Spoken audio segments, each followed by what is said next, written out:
ഹോണറിന്റെ honour X60i 5G എന്ന പുതിയൊരു smart phone ഇപ്പോൾ ലോഞ്ച് ചെയ്തിട്ടുണ്ട്. ഈ ഒരു വീഡിയോയിൽ നമ്മൾ നോക്കാൻ പോകുന്നത് ഹോണർ X60i 5G എന്നുള്ള സ്മാർട്ട് ഫോണിനെ പറ്റിയിട്ടാണ്. നമ്മൾ ആദ്യം ഫീച്ചേഴ്സും കാര്യങ്ങളൊക്കെ നോക്കുകയാണെന്നുണ്ടെങ്കിൽ ഡിസ്പ്ലേയുടെ കാര്യത്തിൽ ഈ ഒരു സ്മാർട്ട് ഫോണിൽ 6.7 ഇഞ്ചിന്റെ ഫുൾ HD+ ഡിസ്പ്ലേ ആണ് വരുന്നത്. OLED പാനലും കാര്യങ്ങളൊക്കെ ഇതിൽ വരുന്നുണ്ട്. പിന്നെ പിൽ ഷേപ്പിലുള്ള കട്ടൗട്ടാണ് ഇതിൽ കൊടുത്തിരിക്കുന്നത്. അതായത് iPhone 15 സീരീസിലേതുപോലുള്ള ഒരു ഡിസൈനാണ് ഫോണിന്റെ ഫ്രണ്ടിൽ വരുന്നത്. അപ്പം അത് ഇൻട്രസ്റ്റിംഗ് ആയിട്ടുള്ള ഒരു കാര്യമാണ്.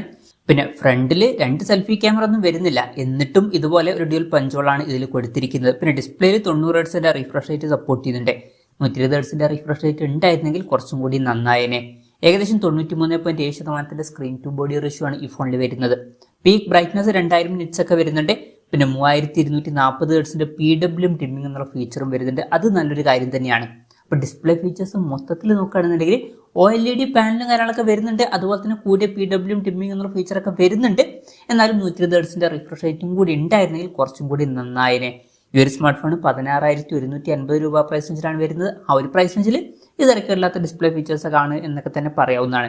പിന്നെ ഇൻ ഡിസ്പ്ലേ ഫിംഗർ പ്രിന്റ് സെൻസറും കാര്യങ്ങളൊക്കെ ഇതിൽ വരുന്നുണ്ട്. ഫോണിന്റെ വെയിറ്റ് വരുന്നത് 172 ഗ്രാമാണ്. അത്യാവശ്യം വെയിറ്റ് കുറഞ്ഞ ഫോണാണ്. തിക്നെസ് വരുന്നത് 7.18 mm ആണ്. തിക്നെസ്സും അത്യാവശ്യം കുറവാണ്. IP64 റേറ്റിംഗ് ഇതിൽ സപ്പോർട്ട് ചെയ്യുന്നുണ്ട്. ഈ ഒരു പ്രൈസ് റേഞ്ചിൽ അത് നല്ലൊരു IP റേറ്റിംഗ് തന്നെയാണ്. ഇനി പ്രോസസറിന്റെ കാര്യത്തിലോട്ട് വരികയാണെന്നുണ്ടെങ്കിൽ MediaTek Dimensity 6080 എന്ന പ്രോസസർ ഈ ഫോണിൽ കൊടുത്തിട്ടുണ്ട്. അപ്പം ഈ ഒരു പ്രൈസ് റേഞ്ചിൽ ഈ ഒരു പ്രോസസർ എങ്ങനെയുണ്ടെന്ന് വെച്ചാൽ ഏറ്റവും ബെസ്റ്റ് ആയിട്ടുള്ള പ്രോസസറാണ് എന്നൊന്നും പറയാൻ പറ്റില്ല. എന്നാലും ഈ ഒരു പ്രൈസ് റേഞ്ചിൽ തരക്കേടില്ലാത്ത ആവറേജ് ആയിട്ടുള്ള ഒരു പ്രോസസർ എന്ന് പറയാവുന്നതാണ്. പിന്നെ 5G സപ്പോർട്ടും കാര്യങ്ങളൊക്കെ ഇതിൽ വരുന്നുണ്ട്. ബേസ് വേരിയന്റിൽ തന്നെ 8GB റാമും 256GB ഇന്റേണലൊക്കെ വരുന്നുണ്ട്. 12GB റാമും 256GB ഇന്റേണലുമായിട്ട് വരുന്ന വെർഷനും അതുപോലെ തന്നെ 12GB റാമും 512GB ഇന്റേണലുമായിട്ട് വരുന്ന ഒരു വെർഷനും വരുന്നുണ്ട്.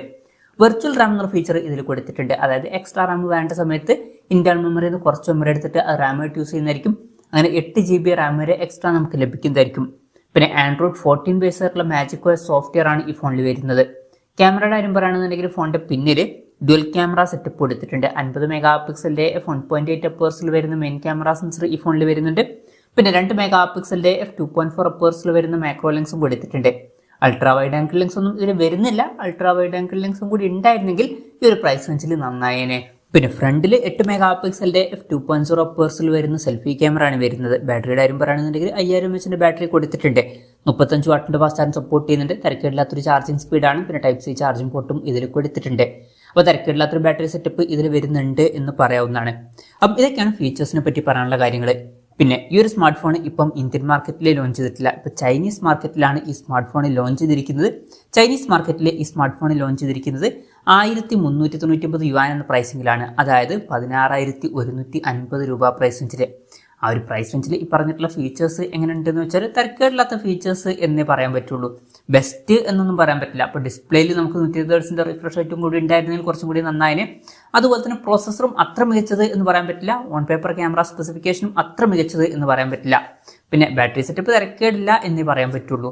അപ്പം ഈ ഒരു പ്രൈസ് റേഞ്ചിൽ അങ്ങനെ എടുത്തു പറയേണ്ട ഫീച്ചേഴ്സ് ഉള്ളതായിട്ട് തോന്നിയിട്ടില്ല. എന്നാലും ഈ ഒരു പ്രൈസ് റേഞ്ചിൽ മൊത്തത്തിൽ നോക്കുമ്പോൾ തിരക്കേടില്ലാത്ത ആവറേജ് ഫീച്ചേഴ്സ് വരുന്നുണ്ട് എന്ന് പറയാവുന്നതാണ്. ഈ ഇന്ത്യൻ മാർക്കറ്റിൽ ഈ ഫോൺ ലോഞ്ച് ചെയ്യുമെന്ന് വെച്ചാൽ ചിലപ്പോൾ ലോഞ്ച് ചെയ്തേക്കാം. പക്ഷെ അതിനെ പറ്റിയിട്ടുള്ള ന്യൂസുകളൊന്നും ഇപ്പം പുറത്ത് വന്നിട്ടില്ല. അതിനെ പറ്റിയിട്ടുള്ള ന്യൂസുകളൊക്കെ വരികയാണെന്നുണ്ടെങ്കിൽ അതിനെ പറ്റിയിട്ടുള്ള വീഡിയോസൊക്കെ നമ്മൾ ചെയ്യുന്നതായിരിക്കും. അപ്പം അതുപോലുള്ള വീഡിയോസ് കാണാൻ താല്പര്യമുണ്ടെന്നുണ്ടെങ്കിൽ ഈ ചാനൽ സബ്സ്ക്രൈബ് ചെയ്യാവുന്നതാണ്. ഇന്ത്യൻ മാർക്കറ്റിലും നമുക്ക് ഈ ഒരു സ്മാർട്ട് ഫോൺ ഒരു 15,000-16,000 രൂപ പ്രൈസ് റേഞ്ചിലൊക്കെ ആയിട്ട് തന്നെ എക്സ്പെക്ട് ചെയ്യാവുന്നതാണ്. കൺഫർമേഷൻസ് ഒന്നുമില്ല, ജസ്റ്റ് നമ്മുടെ എക്സ്പെക്ടേഷൻ പറഞ്ഞു എന്നേ ഉള്ളൂ. എന്തായാലും ഹോണർ X60i 5G എന്ന പുതിയൊരു സ്മാർട്ട് ഫോൺ ഇപ്പോൾ ലോഞ്ച് ചെയ്തിട്ടുണ്ട്. ഈ ഒരു ഫോണിനെ പറ്റിയിട്ടുള്ള നിങ്ങളുടെ അഭിപ്രായം ജസ്റ്റ് ഒന്ന് കമൻറ്റ് ചെയ്യുക. അതുപോലെ തന്നെ ഇന്ത്യൻ മാർക്കറ്റിൽ ഈ ഒരു സ്മാർട്ട് ഫോൺ നിങ്ങൾ ഏത് പ്രൈസിങ്ങിലാണ് എക്സ്പെക്ട് ചെയ്യുന്നത് എന്നുള്ള കാര്യം കൂടി ജസ്റ്റ് ഒന്ന് കമൻറ്റ് ചെയ്യുക.